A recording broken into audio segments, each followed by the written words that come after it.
Kefil yuxudan uyandım, gördüm nenem babam elə sağdı. Kefil yuxudan uyandım, gördüm hayatın özü bir sınaqdı. Kefil yuxudan uyandım, dünya çinime ağı bir dağdı. Kefil yuxudan uyandım, anladım her gün her nefesim tandı. Səhərin sükutu içimə doldu, nəfəsim titrədi. Küçələrin yorğun işıqları addımlarıma baxıb dinlədi.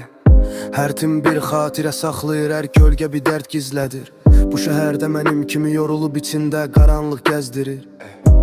Bir qapı bağlanır, biri açılır, amma hamısı bir sınaq. Həyat adamdan soruşu gücün varmı, davam içimə çökmüş duman kimi yorğunluq çəkilmir.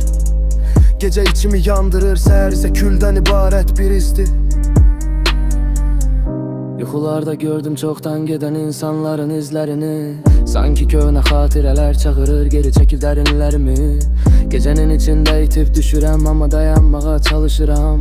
Kiçik bir işə sarılıb özümü qorumağa alışmışam.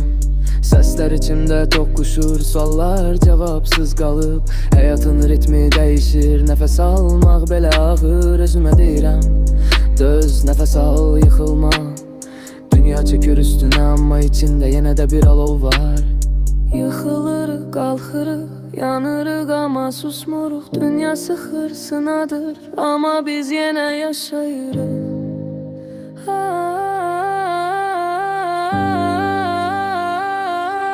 Kefil yuxudan uyandım, gördüm nenem babam elə sağdı.